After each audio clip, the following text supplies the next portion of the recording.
नमस्कार, कसे आहात सर्व? मी अश्विनी खूप खूप स्वागत करते तुमचं माझं चॅनल न्यू जर्नीमध्ये.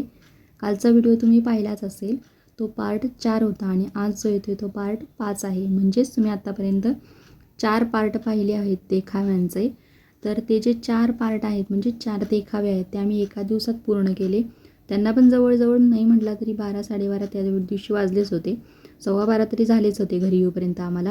तर खूप वेळ लागला होता त्या दिवशी, कारण सुरू व्हायलाच खूप उशिरा झाले होते. 9 वाजता 8 वाजता असे वगैरे होते आणि काही काही चालूच नव्हते. त्यामुळे फिरायला पण खूप लागलं आणि मग बघायला भेटले, ते तुमच्याशी शेअर केले. तर आता पहा हातचा देखावा कसा वाटतोय ते नक्की सांगा. सनातन हिंदू संस्कृतीची ओळख करून देत अखंडित समाज प्रबोधन करीत आहे. तीच परंपरा अखंडित ठेवीत यंदाच्या वर्षी सादर करीत आहोत एक भव्य देखावा, केदारनाथाची अमर कथा. केदारनाथाची अमर कथा ही कथा म्हणजेच अपार भक्ती, प्रचंड इच्छाशक्ती, प्रायश्चित्ताचा मार्ग आणि ईश्वर समर्पणाचे सर्वोच्च उदाहरण. धर्म संस्थापनेसाठी महाभारतचे युद्ध झाले. पांडवांना विजय मिळाला, परंतु त्यांच्या हातून आप्तेष्ट गुरु बंधू यांचा रक्तपात झाला. राज्य सिंहासन सत्ता मिळाली, पण समाधान लाभत नव्हते. पांडवांच्या प्रखर भक्तीतून आणि आर्त हाकेतून उलगडली केदारनाथाची अमर कथा, म्हणजेच पंचकेदार. महाभारताचे युद्ध समाप्त झाले होते.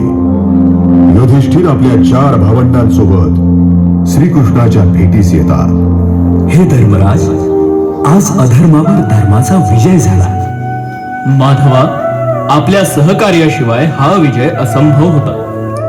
पंडुपुत्रांनो, माझं कार्य तर तुम्हाला केवळ मार्गदर्शन करण्याचं होतं. त्या मार्गावर चालणं तुमच्यावर अवलंबून होतं आणि तुम्ही ते केलं. पांडव श्रीकृष्णांचं बोलणं ऐकत होते, परंतु ते काहीसे दुःखी होते. सर्वांच्या चेहऱ्यावर एक वेगळी चिंता दिसत होती. ते पाहून कृष्ण म्हणाले, विजयानंतरही तुम्ही सगळे इतके चिंतित का? हे माधवा, हा कसला विजय? आमच्या हातून आमच्याच भावंडांची हत्या झाली. हे वासुदेव, या बंधू हत्येच्या पापातून आम्हाला कशी मुक्ती मिळेल? आता तुम्हीच आम्हाला या पापातून मुक्त होण्याचा मार्ग दाखवा.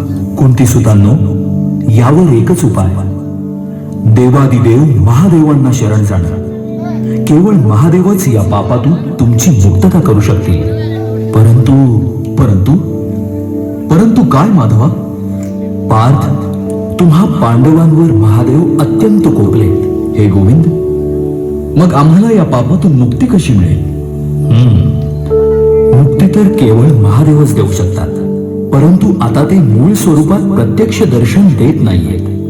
आता ते काशीतून अंतर्धान पाहून त्यांच्या प्रिय स्थानी केदारमध्ये आहेत. आता तुम्हाला त्यांच्या प्रत्यक्ष दर्शनासाठी केदार क्षेत्री जावं लागेल. 5 भावंड केदार क्षेत्राकडे प्रस्थान करतात. प्रवास करत थोड्याच दिवसात ते तिथे पोहोचतात. महादेव पांडवांना पाहून क्रोधित होतात आणि म्हणतात, हे पांडव इथे पोहोचलेच तर, परंतु मला यांना दर्शन देण्याची इच्छा नाही. मी आता बैलाचं रूप घेऊन जवळच असलेल्या गुरांच्या कळपात सामील होतो, म्हणजे एकही पांडव मला ओळखू शकणार नाही. महादेव बैलाच्या रूपात प्रवेश करतात.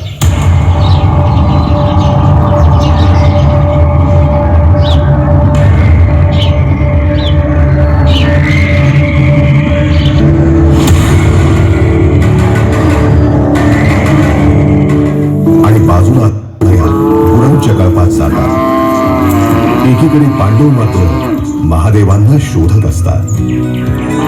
भ्राताश्री, आपण शोधत आहोत, पण महादेव इथं कुठंच दिसत नाहीये.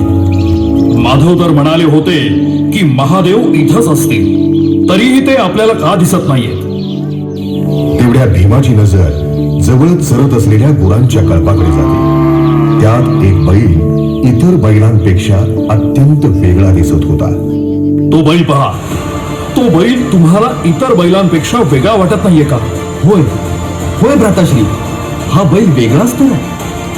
भीम त्या बैलाकडे पाहून मंद हास्य करतो आणि पुढे सरसावून आपले विशाल रूप धारण करतो.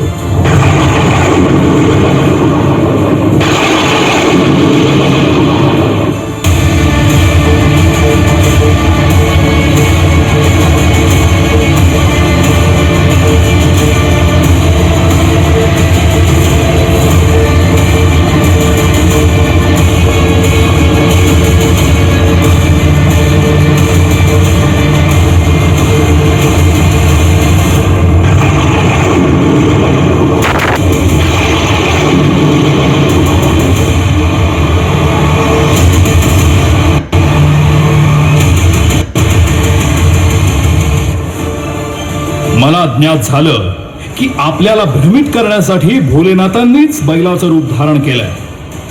आता बाकी पशु माझ्या पायाच्या मधून निघून जातील, पण महादेव जाणार नाहीत.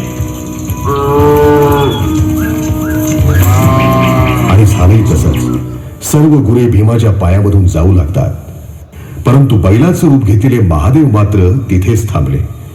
हे पाहून इतर पांडवांनीही महादेवांना ओळखलं. त्याच क्षणी बैल रूप घेतलेले महादेव जमिनीत अंतर्धान पावू लागले.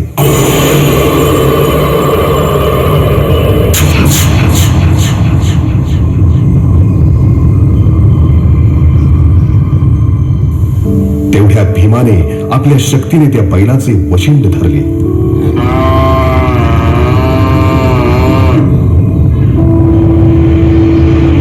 यांनी मला ओळखलं.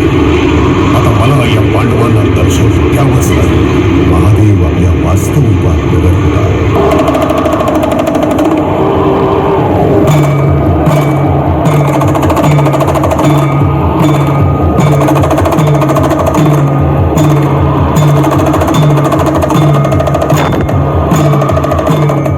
तुमच्या भक्तीनं आणि दृढ संकल्पानं मी अत्यंत प्रसन्न झालो आहे.